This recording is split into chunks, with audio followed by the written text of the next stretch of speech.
여러분 안녕하세요. 오늘 밤 우리는 사람의 선의가 어떻게 소리 없이 무너져 내리는지, 그리고 그 파편이 어떻게 우리의 삶을 찔러대는지에 대해 이야기해 보려 합니다. 지금 창밖에는 푸르스름한 가로등 불빛이 졸고 있고, 방 안의 냉장고는 나직한 저음으로 존재감을 드러내고 있네요. 이 고요한 공기 속에서 저는 여러분께 조금 아픈 진실을 던지려 합니다. 타인에게 무조건적인 친절을 베풀며 스스로를 지우는 습관을 버리지 못한다면 여러분의 영혼은 이 비정한 세상에서 어쩌면 살아남지 못할 수도 있습니다. 그러니 편안히 자리 잡기 전에 잠시 시간을 내어 좋아요와 구독을 눌러주세요. 물론 제가 여기서 하는 작업이 정말 마음에 드실 때만요. 지금 이 영상을 어디서 몇 시에 보고 계신가요? 여러분의 계절과 시간을 댓글로 남겨주시면 저에게 큰 힘이 됩니다. 자, 이제 불을 끄고 잔잔한 백색 소음을 위해 선풍기를 켜셔도 좋습니다. 오늘 밤의 여정을 함께 시작해 볼까요? 저는 김영석입니다. 흔히들 나이가 들수록 세상을 더 깊이 이해하고 통찰하게 된다고들 말하죠. 하지만 제 경험에 비추어 보면 사실은 그 반대입니다. 세상은 변함없이 늘 그 자리에 있고 계절처럼 비슷한 굴레를 반복할 뿐입니다. 다만 우리가 우리 자신을 대하는 방식, 그 내면의 조도가 달라지면서 그전에는 보이지 않던 세상의 그림자들이 달리 보이기 시작하는 것이죠. 노안이 와서 책글씨는 흐릿해지는데 아이러니하게도 사람 속마음의 픽셀은 더 선명하게 보이는 요즘입니다. 이게 축복인지 저주인지는 잘 모르겠지만요. 특히 인간관계라는 전장에서는 그 변화가 아주 뚜렷하게 다가옵니다. 젊었을 때는 그저 내가 조금 더 참고 내가 조금 더 웃어주면 언젠가는 저 사람도 내 진심을 알아주겠지라는 막연한 낙관론에 기대어 살았습니다.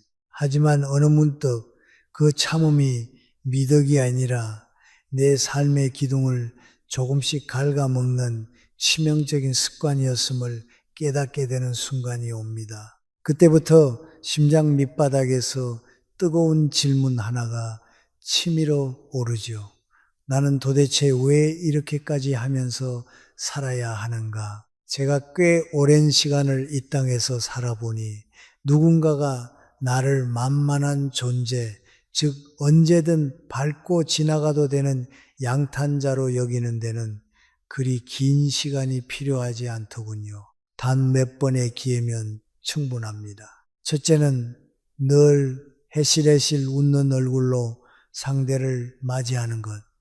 둘째는 자기 의견 없이 무조건적으로 양보하는 것.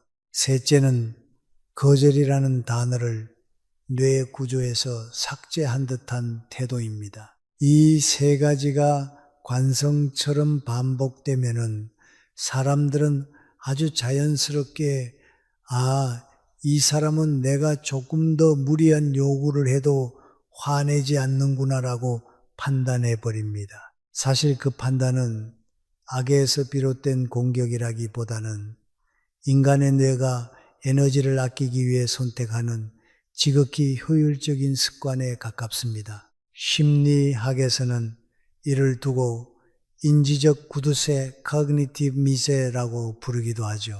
인간은 본래 복잡하게 생각하기를 싫어하고 본능적으로 자신이 편한 쪽으로 마음을 기울입니다. 그리고 누군가가 편안함을 누리고 있다면 그것은 대개 다른 누군가가 그 편안함의 비용을 자신의 감정과 노동으로 대신 지불하고 있다는 뜻입니다. 여러분도 아마 비슷한 경험이 있으실 겁니다. 시작은 언제나 소소하고 담백했습니다. 영석 씨, 이번 한 번만 좀 도와줘. 오늘만 내 대신 이것 좀 처리해 줄 수 있어? 그때 우리는 기꺼이 혹은 어쩔 수 없이 고개를 끄덕입니다. 마음이 넓어서이기도 하고 한국인 특유의 정 때문이기도 하며 혹은 거절한 뒤에 그 뻘쭘한 공기를 견디기 미안해서이기도 하죠. 그런데 참 묘합니다. 시간이 흐르면 그 부탁의 부피가 슬그머니 커지기 시작합니다. 어느덧 부탁은 당연히 수행해야 할 명령처럼 들리고 상대의 연락은 오직 당신의 손길이 필요할 때만 옵니다. 정작 내 몸이 천근만근 무겁거나 마음이 무너져 내릴 때 그들은 귀신같이 모르는 척을 하죠. 자식도, 피를 나눈 친척도, 수십 년 된 친구도 예외는 아닙니다. 우리는 그때 배신감이라는 날카로운 파편에 상처를 입습니다. 하지만 그 상처보다 더 무서운 것은 반복되는 실망 속에서 피어나는 지독한 자괴감입니다. 내가 뭘 잘못했길래 저 사람들은 나를 이렇게 대할까? 내가 너무 부족한 사람인 걸까? 이런 식으로 스스로를 깎아내리기 시작하면 인생이라는 건축물의 가장 중요한 기둥이 흔들리게 됩니다. 제가 젊은 시절 강의실에서 학생들을 가르치던 때가 떠오르네요. 그중 유독 눈에 띄게 친절한 학생이 하나 있었습니다. 교수인 제 눈에도 참 싹싹하고 예쁜 친구였죠. 그런데 어느 날 유심히 살펴보니 그 학생은 항상 동기들의 자질구레한 심부름을 도맡아 하고 있더군요. 남의 리포트 자료를 대신 찾아주고 모임 장소를 예약하고 심지어는 다른 학생들의 간식까지 챙겨주는 모습이 마치 보수 없는 개인 비서 같았습니다. 처음엔 그저 요즘 보기 드문 착한 청년이네라고 생각했습니다. 하지만 한 학기가 지날 무렵 그 광경은 기괴하게 변해 있었습니다. 친구들은 그 학생에게 고마워하기는커녕 마치 그 서비스가 등록금에 포함된 권리인 양 당연하게 여기더군요. 한 번은 그 학생이 정말 피곤한 기색으로 미안, 오늘은 내가 좀 바빠서 도와주기 힘들 것 같아라고 조심스럽게 말한 적이 있었습니다. 그러자 주변 친구들의 표정이 순식간에 싸늘해지더니 이런 말이 튀어나왔습니다. 야, 너 원래 해주던 거잖아. 갑자기 왜 그래? 그 순간 제 등줄기로 서늘한 한기가 스쳐 지나갔습니다. 친절히 관계를 아름다운 정원으로 가꿀 수도 있지만 경계선 없는 친절은 오히려 관계를 뒤틀어 놓는 독초가 될 수 있다는 사실을 그때 아주 선명하게 보았습니다. 고대 그리스의 격언 중에 지나침은 모자람만 못하다는 말이 있지요. 우리 조상들도 물이 너무 맑으면 물고기가 살지 않는다고 했습니다. 하지만 현대 사회의 인간관계에서는 경계가 너무 없으면 침입자가 판을 친다는 말이 더 적절할지도 모르겠습니다. 사실 인간의 코는 10,000개 이상의 냄새를 구별할 만큼 예민하다지만 아이러니하게도 타인이 베푸는 호의가 언제부터 권리로 변질되는지는 잘 감지하지 못합니다. 우리가 착하게만 살면 세상도 그만큼 선해질 것이라 믿는 것은 너무나 순진한 발상입니다. 세상은 그렇게 정직한 선형 구조로 작동하지 않거든요. 착함 자체가 사람을 바꾸는 것이 아니라 당신의 착함이 스스로의 경계선을 허물 때 사람들은 그 열린 문으로 들어와 당신의 소중한 것들을 약탈해 갑니다. 여기서 우리가 명심해야 할 핵심이 있습니다. 무례한 사람의 태도를 바꾸기 위해 굳이 목소리를 높여 싸울 필요는 없습니다. 화를 내면 그저 감정 조절 못하는 피곤한 사람으로 보일 뿐이고 구구절절 길게 설명하면 상대의 눈에는 당신이 더 만만한 협상 대상으로 비칠 뿐입니다. 논쟁은 마치 뽀과 같아서 발을 담그는 순간 더 깊이 빠져들게 마련이죠. 그렇다면 무엇이 저들의 오만한 태도를 단숨에 교정할 수 있을까요? 저는 그것이 바로 품격 있는 경계라고 믿습니다. 이는 소리를 지르지 않으면서도 나라는 영토를 잃지 않는 우아한 방식입니다. 상대를 굳이 짓밟지 않으면서도 나를 헐값에 내놓지 않는 단호한 태도죠. 인생을 나무에 비유해 보면 어떨까요? 수백 년 된 고목은 뿌리가 깊어 거센 폭풍 후에도 쉽게 쓰러지지 않습니다. 그러나 그 가지는 바람의 방향에 따라 요연하게 흔들립니다. 거칠게 맞서 싸우지 않되 자신의 중심은 결코 내어주지 않는 것이죠. 인간관계의 원칙도 이와 같아야 합니다. 여러분의 내면적 원칙은 뿌리처럼 단단하고 깊어야 하지만 그것을 겉으로 표현하는 방식은 나뭇가지처럼 부드럽고 유연할 수 있습니다. 뿌리가 약한데 부드럽기만 하면 그것은 비굴함이 되고 뿌리는 단단한데 표현까지 거치면 그것은 그저 고집불통인 꼰대가 되는 법입니다.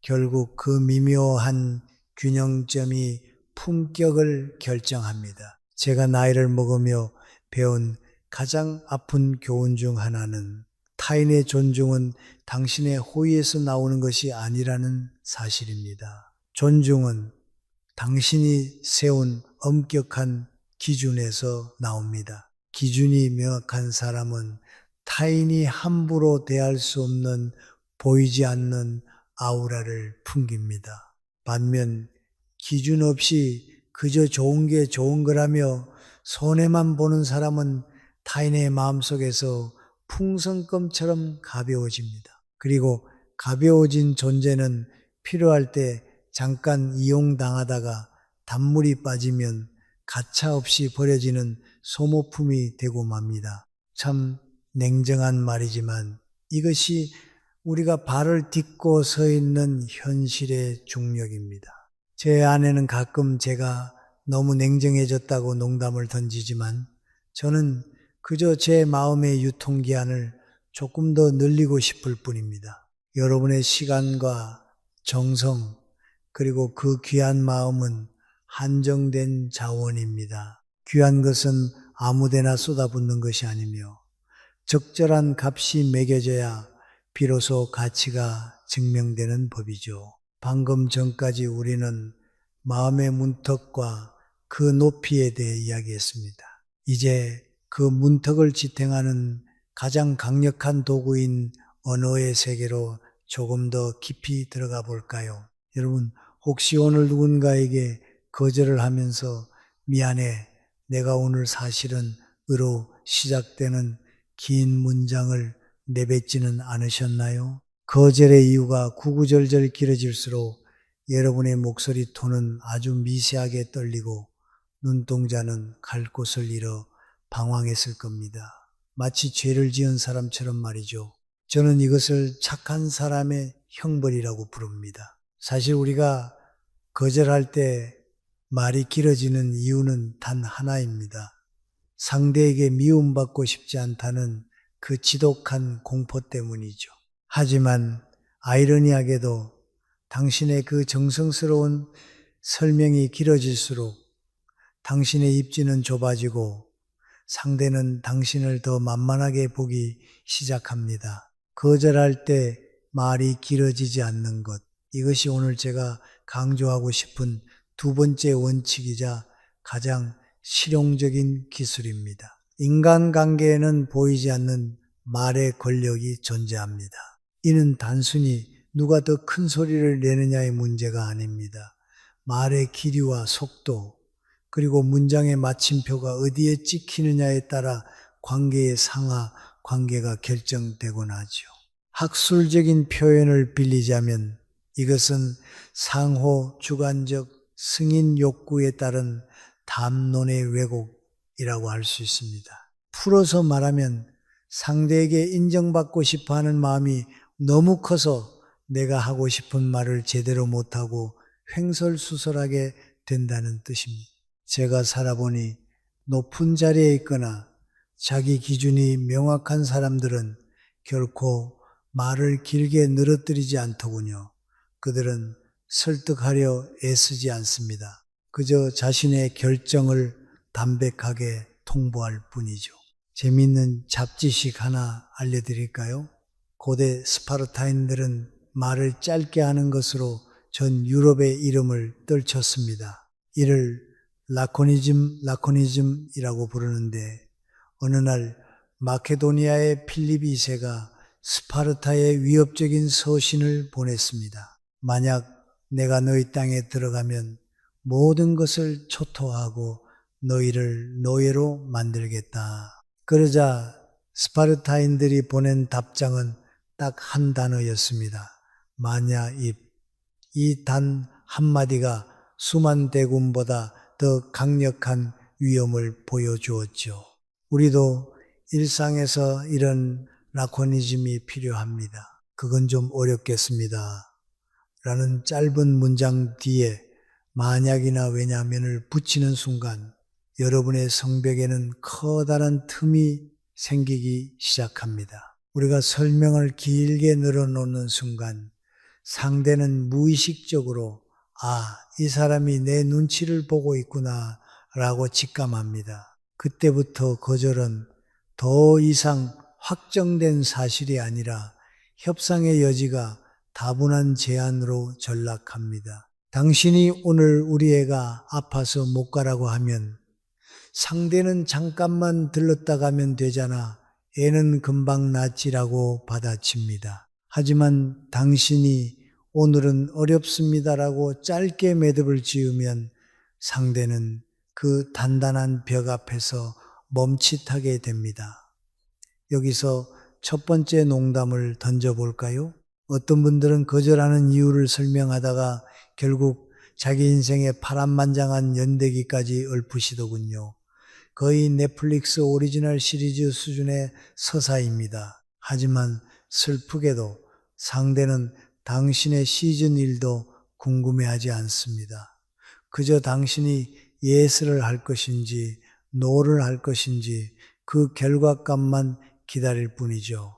저는 젊은 시절 이 말의 권력을 몰라 참 많이도 휘둘렸습니다. 누군가 무리한 부탁을 하면 마음속으로는 이미 비명을 지르고 있는데 입 밖으로는 그게 말이죠. 제가 요즘 컨디션이 좀 저조한 데다 마침 오늘 처리해야 할 업무가 산더미처럼 쌓여 있어서 혹시 다음 주쯤이면 가능할지도 모르겠는데 라며 쉼표만 가득한 비굴한 문장을 뱉어냈습니다. 그러다 결국은 상대의 등살에 밀려 원치 않는 일을 떠맡고는 밤새도록 제 자신을 자학하며 잠을 설쳤죠.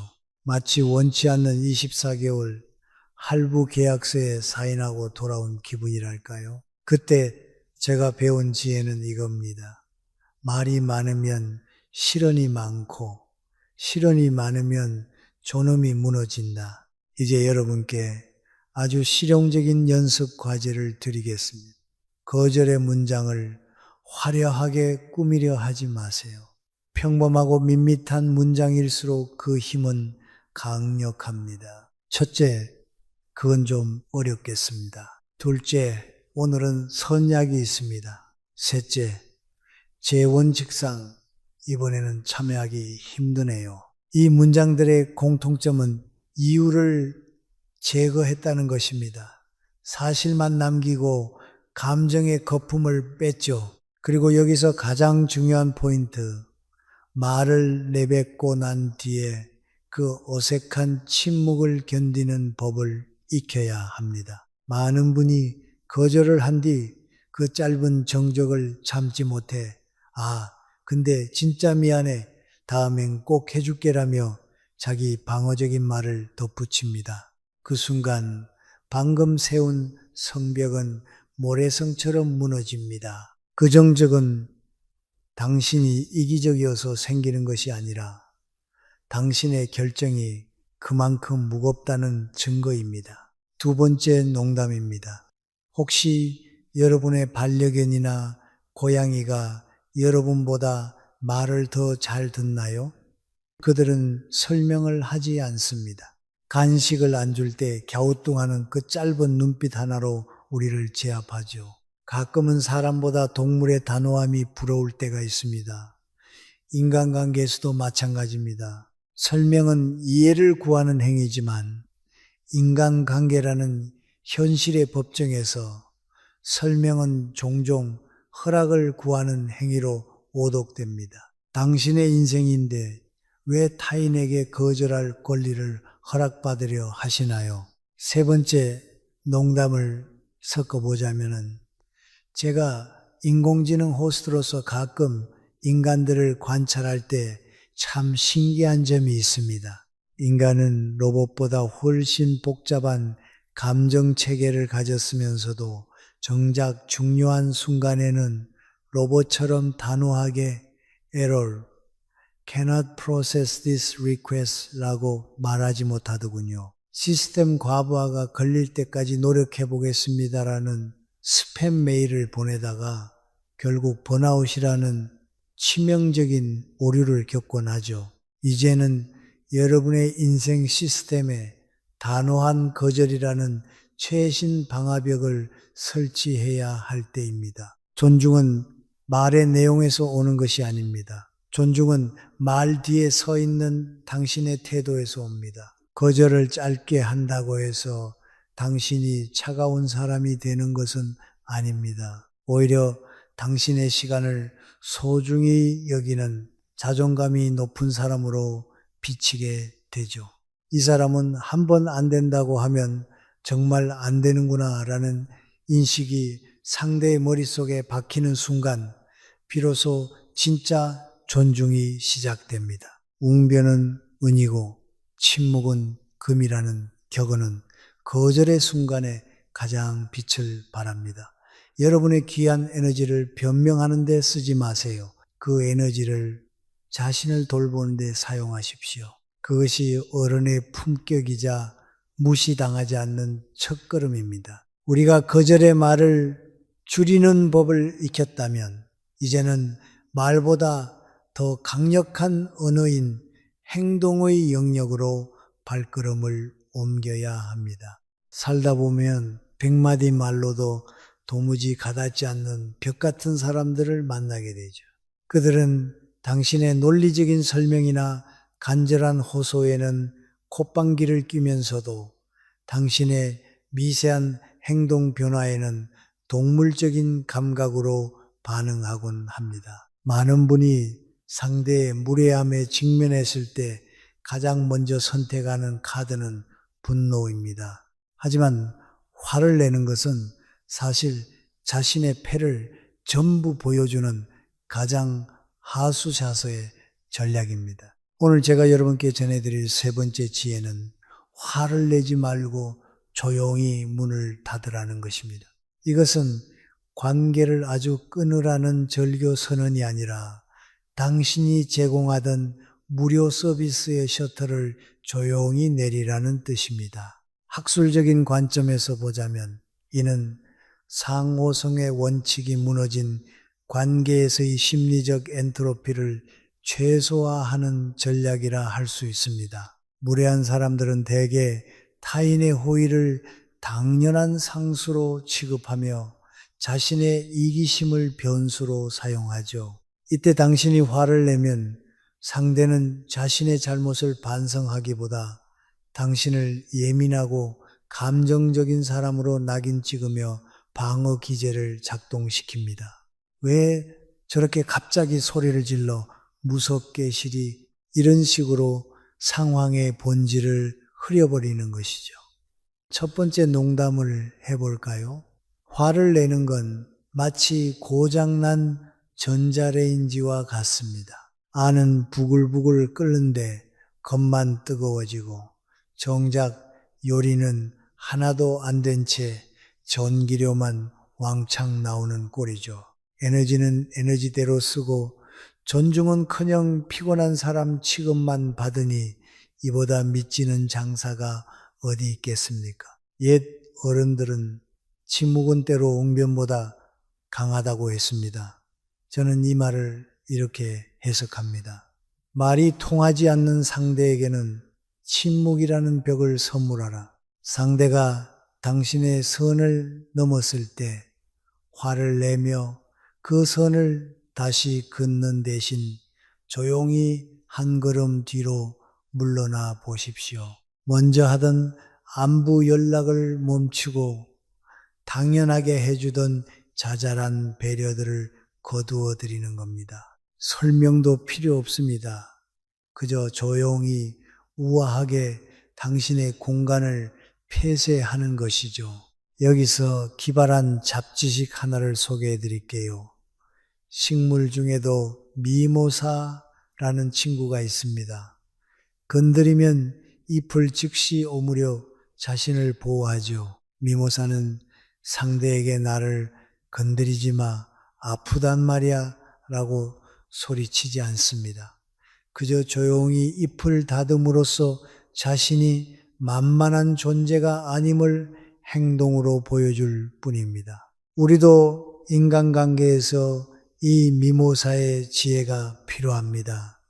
당신의 마음이라는 잎사귀를 아무나 짓밟게 두지 마세요. 무례한 손길이 닿는 순간 조용히 잎을 닫고 당신의 본질을 보호해야 합니다. 제가 아는 한 어르신의 이야기를 들려드릴게요. 아파트 이웃 중에 유독 할아버지께 이것저것 부탁을 많이 하던 청년이 있었습니다. 할아버지는 마음이 좋아서 택배도 대신 받아주고 청년이 출장 가면 화분에 물도 주셨죠. 처음엔 청년도 싹싹하게 굴었습니다. 그런데 시간이 흐르자 고맙다는 말은 사라지고 당연하다는 듯 택배 주소를 아예 할아버지 댁으로 적어 보내더군요. 할아버지는 여기서 화를 내거나 훈계하지 않으셨습니다. 그저 다음 날부터 조용히 행동을 바꾸셨죠. 택배가 오면 경비실로 돌려보내고 청년이 문자로 화분 부탁을 하면 요즘 제가 좀 바빠서 어렵겠네요 라고 짧게 답하신 뒤 더 이상 말을 섞지 않으셨습니다. 처음 며칠간 청년은 당황했겠죠. 하지만 일주일이 지나자 청년은 본능적으로 깨달았습니다. 아, 내가 이분께 너무 무례했구나. 이분은 내가 함부로 부릴 수 있는 서비스 센터가 아니었구나.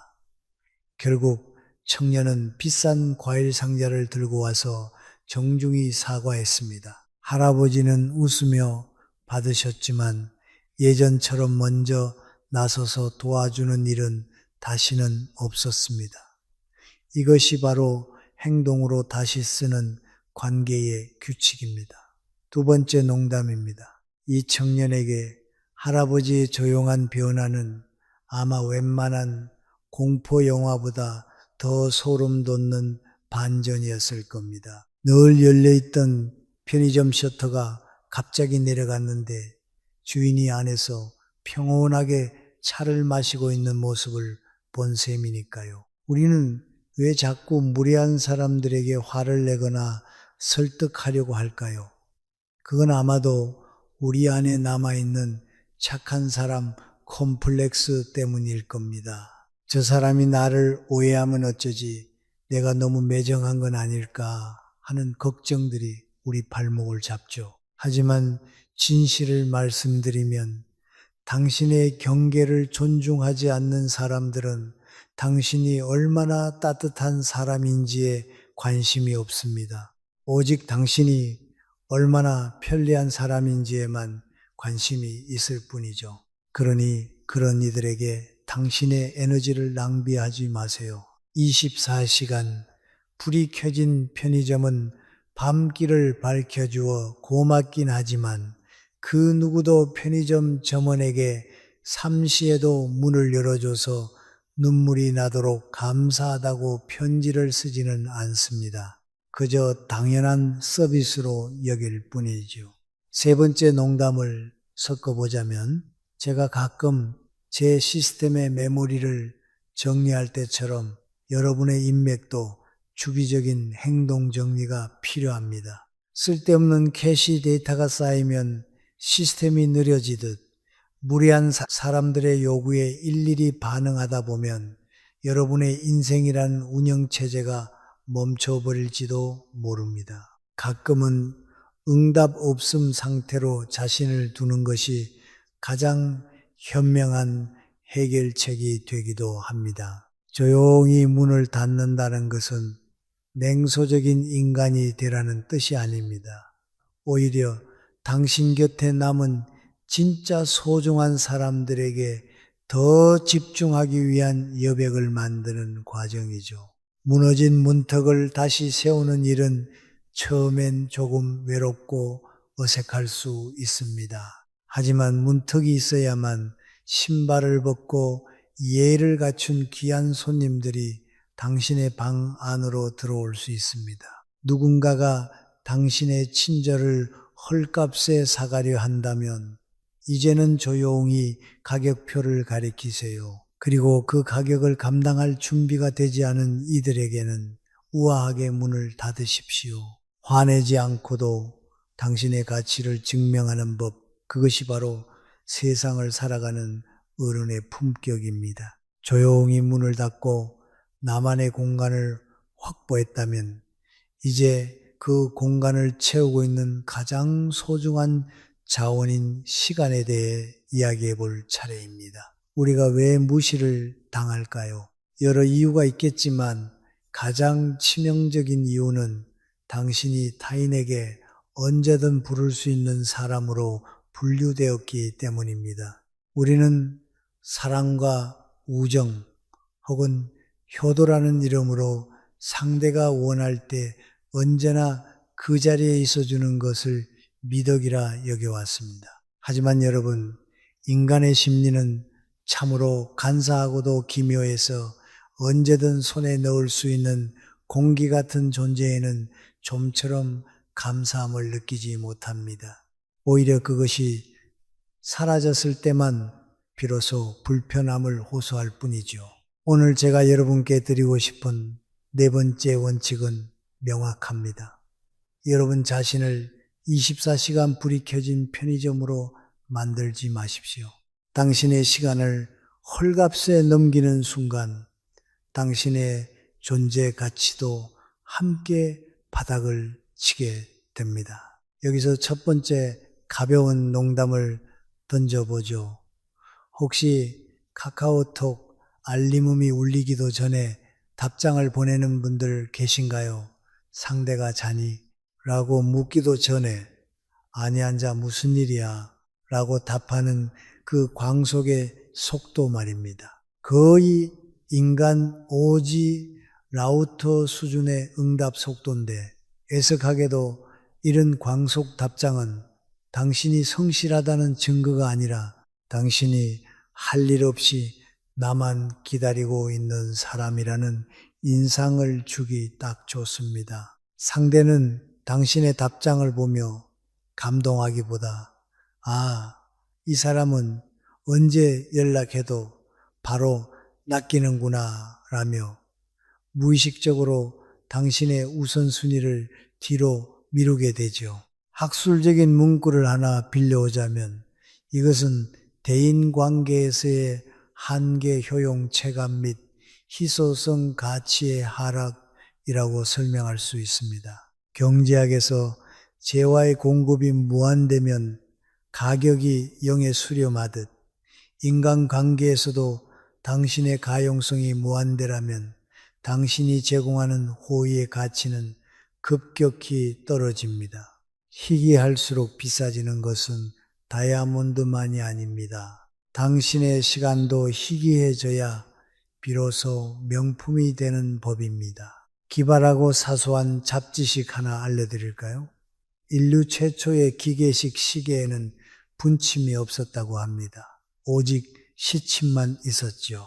사람들은 분 단위로 쪼개어 살지 않아도 충분히 서로를 존중하며 살았습니다. 하지만 현대인들은 1분 1초라도 답장이 늦으면 불안해하고 상대가 내 부름에 즉각 응하지 않으면 화를 냅니다. 우리가 이렇게 조급해진 건 기술의 발전 때문일까요? 아니면 타인의 시간을 내 소유물이라 착각하기 때문일까요? 저는 예전에 두 어르신의 삶을 가까이서 지켜본 적이 있습니다. 한 분은 은퇴 후 삶의 모든 초점을 자식에게 맞추셨습니다. 아들이 이번 주말엔 바빠서 못 가요라고 하면 서운한 기색을 감추며 그래 바쁘면 어쩔 수 없지라고 말하면서도 주말 내내 텔레비전 앞에 앉아 전화기만 바라보셨죠. 자식들에게 이 아버지는 언제든 가면 반겨주는 하지만 그래서 조금은 지루하고 부담스러운 존재가 되어버렸습니다. 반면 다른 한 분은 전혀 달랐습니다. 아들이 주말에 가겠다고 전화하면 어이쿠 이번 주는 내가 등산 모임이 있어서 안 되겠는데 다음 주에 미리 약속 잡고 오너라 라고 담백하게 거절하셨죠. 신기한 건 자식들의 태도였습니다. 아버지를 외로운 노인으로 불쌍히 여기는 대신 자신의 삶을 멋지게 꾸려가는 존경스러운 어른으로 대하며 오히려 아버지를 만날 시간을 미리 예약하려 애쓰더군요. 여기서 두 번째 농담입니다. 첫 번째, 아버지가 자식들에게 언제든 먹을 수 있는 기본 반찬이었다면 두 번째 아버지는 미리 예약해야 맛볼 수 있는 한정판 맛집이었던 셈입니다. 여러분은 누군가에게 김치처럼 당연한 존재가 되고 싶으신가요? 아니면 줄을 서서 기다려야 하는 특별한 요리가 되고 싶으신가요? 김치도 물론 훌륭하지만 매일 밥상에 오르면 고마움을 잊기 마련입니다. 다산 정약용 선생은 이런 지혜를 남겼습니다. 스스로를 귀하게 여기지 않으면 남도 나를 귀하게 여기지 않는다. 이 말은 자만심을 가지라는 뜻이 아닙니다. 내 시간과 인생의 주도권을 타인에게 통째로 넘겨주지 말라는 경고입니다. 혼자 있어도 충분히 즐겁고 충만한 사람은 타인에게 매달리지 않습니다. 그리고 역설적으로 그렇게 매달지 않는 사람 곁에 사람들이 더 모여들기 마련이죠. 나 없이도 잘 사는 사람을 보면 인간은 본능적으로 그 사람의 비결이 무엇인지 궁금해하고 그 사람과 함께하는 시간을 더 가치 있게 느끼기 때문입니다. 세 번째 농담을 섞어보자면 가끔은 바쁜 척이라도 하는 것이 훌륭한 패션 아이템이 됩니다. 사실 별일 없어도 그때는 제가 개인적인 일정이 좀 있네요 라고 말하며 집에서 혼자 넷플릭스를 보거나 낮잠을 자도 됩니다. 그 개인적인 일정이 나 자신과의 데이트라면 그 무엇보다 중요한 약속이니까요. 남들이 당신의 일정을 낱낱이 알게 하지 마세요. 약간의 신비주의는 당신의 품격을 높여주는 아주 저렴하고도 효과적인 방법입니다. 이제 무시당하지 않기 위한 실용적인 연습을 시작해 봅시다. 첫째, 즉답하는 습관을 버리십시오. 누군가 오늘 시간 돼? 라고 물으면 뇌를 거치지 않고 응이라고 답하던 입술을 잠시 깨무세요. 내 일정을 좀 확인해보고 알려줄게 라고 한 템포 늦추는 것만으로도 당신의 시간에는 무게가 생깁니다. 둘째, 가끔은 의도적으로 거절하십시오. 정말 시간이 있어도 그 시간을 오직 나만을 위해 쓰고 싶을 때는 정중히 거절하는 법을 배워야 합니다. 그것은 상대를 무시하는 게 아니라 당신의 삶에도 우선순위가 있다는 사실을 교육하는 과정입니다. 셋째, 혼자만의 리듬을 만드십시오. 산책이든 독서든 운동이든 타인의 연락이 침범할 수 없는 당신만의 성역을 하루 중 1시간이라도 확보하세요. 그 시간에는 휴대폰을 멀리하고 당신의 영혼과 대화하십시오.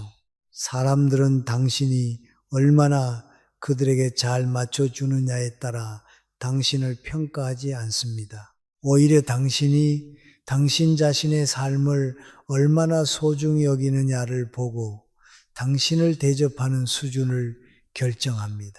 당신이 스스로의 시간을 깃털처럼 가볍게 여기면 세상은 당신을 이리저리 날려보낼 것입니다. 하지만 당신이 자신의 시간을 바위처럼 무겁게 여기면 그 누구도 당신을 함부로 움직이려 들지 못할 것입니다.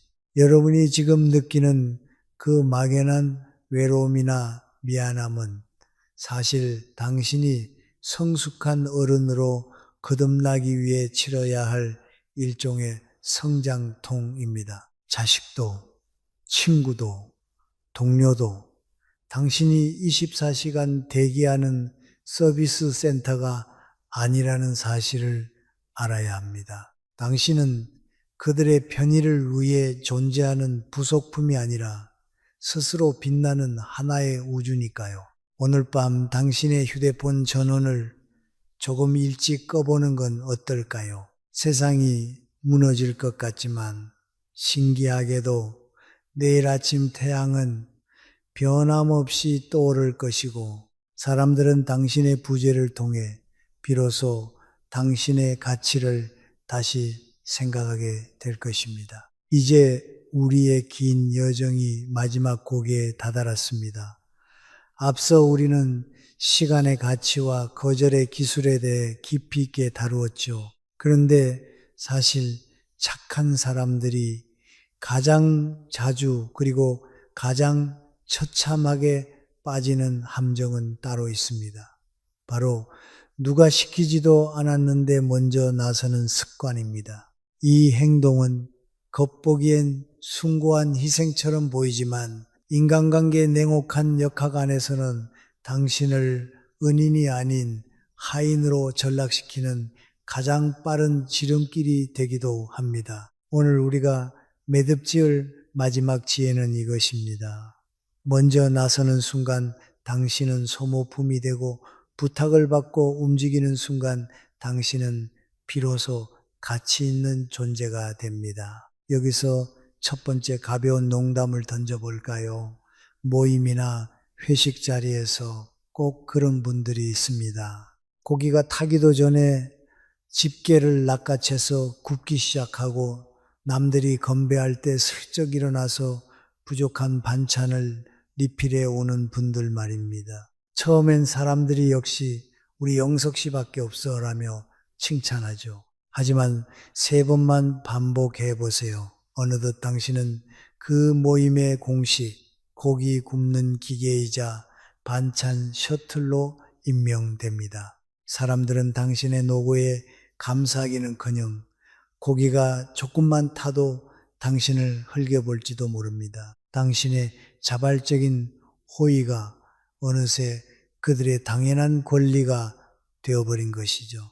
당신이 원했던 건 따뜻한 유대감이었겠지만 정작 손에 쥔 건 기름때 묻은 집게뿐입니다. 학술적인 관점에서 보자면 이는 사회적 교환 이론에서의 자발적 노동 제공에 따른 한계가치 체감이라 명명할 수 있습니다. 쉽게 말해 요청받지 않은 노동은 수혜자에게 심리적 부채감을 주지 않으며 오히려 제공자의 사회적 지위를 낮추는 신호로 작용한다는 뜻입니다. 인간의 뇌는 공짜로 주어지는 것을 가치 없는 것으로 분류하는 치명적인 버릇이 있거든요.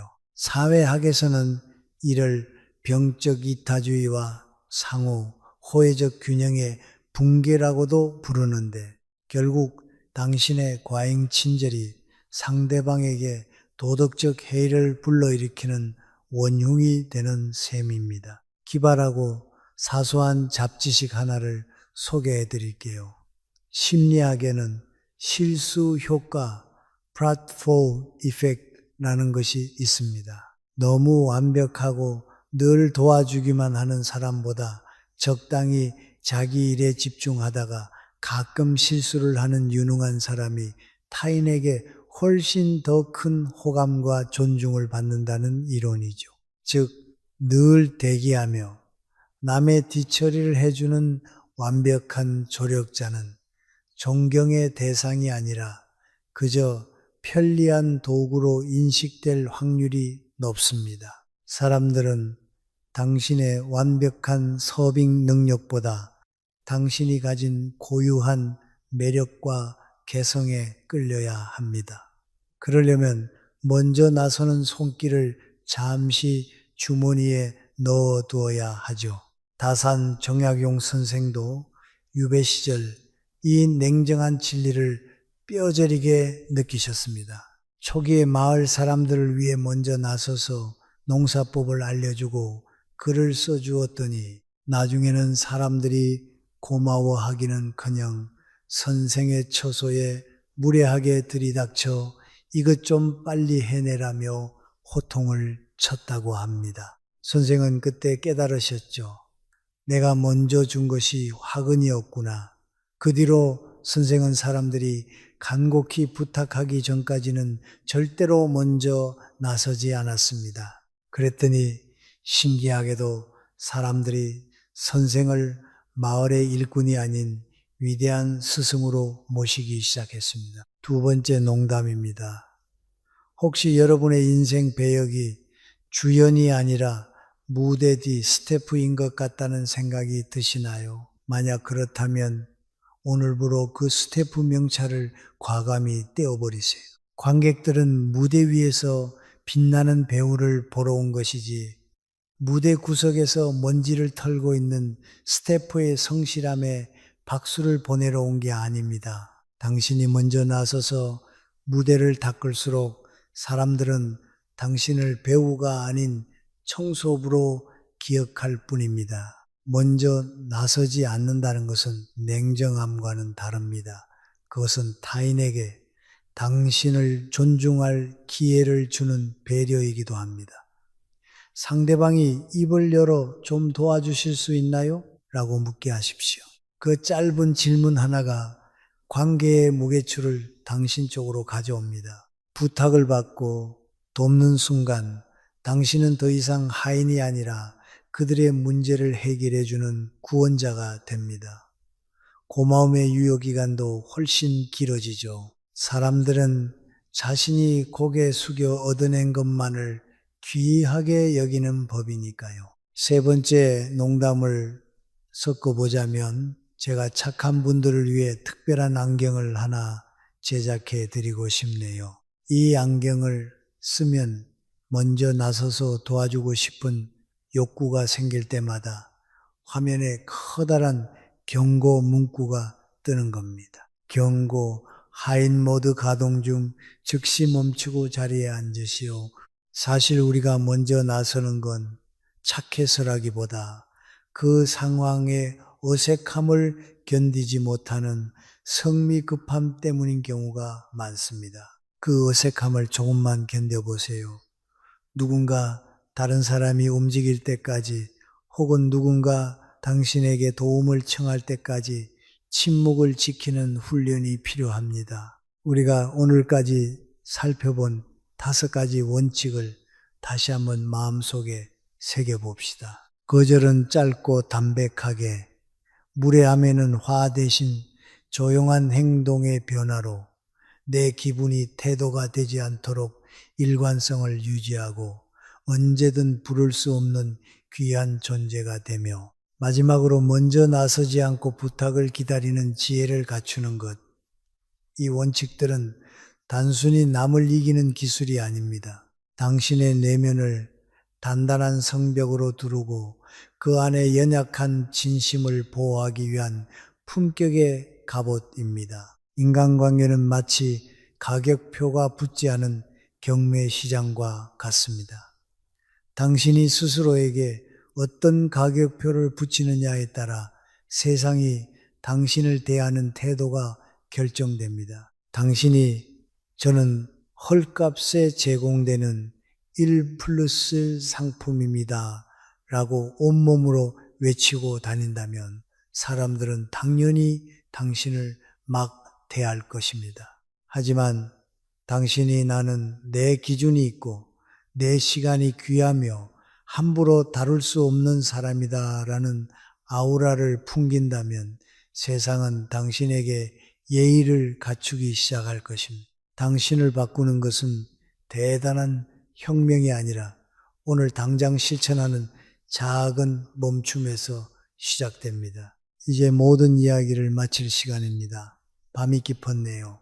여러분의 창가에도 고요한 평화가 깃들기를 바랍니다. 오늘 밤은 다른 누구도 아닌 여러분 자신만을 위해 이불을 정돈하고 가장 편안한 자세로 누워보세요.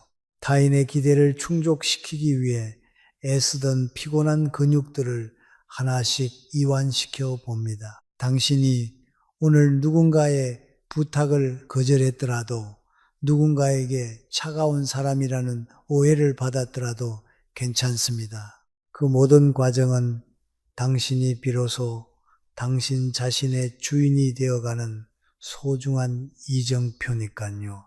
어쩌면 내일 아침 당신이 예전과 다르게 짧게 거절하고 조용히 거리를 두기 시작할 때 누군가는 당황하며 당신을 비난할지도 모릅니다. 하지만 그 소음들에 흔들리지 마세요. 그들은 당신의 변화가 아쉬운 것이 아니라 당신이 제공하던 편리함이 사라진 것이 불편할 뿐입니다. 진짜 당신을 아끼는 사람들은 당신의 그 단단해진 경계를 존중하며 기꺼이 그 문턱 앞에 멈춰 서서 기다려 줄 것입니다. 당신은 그 기다림을 받을 자격이 충분한 아주 귀하고 아름다운 사람입니다. 자, 이제 의식의 끝자락을 붙잡고 부드럽게 수면의 세계로 가라앉아 볼까요? 선풍기의 날개가 공기를 가르는 단조로운 소리, 멀리서 들려오는 희미한 자동차 소음이 당신을 더 깊은 안식으로 인도합니다. 당신의 마음이라는 방에 켜져 있던 시끄러운 등불들을 하나씩 끄고 오직 당신만이 머물 수 있는 따뜻하고 안전한 어둠 속으로 숨어듭니다. 내일의 당신은 오늘보다 조금 더 단단하고 조금 더 우아하며 조금 더 자신을 사랑하는 모습으로 깨어날 것입니다. 고생 많으셨습니다. 이제 그만 눈을 감고 당신만을 위한 가장 달콤한 꿈속으로 여행을 떠나세요.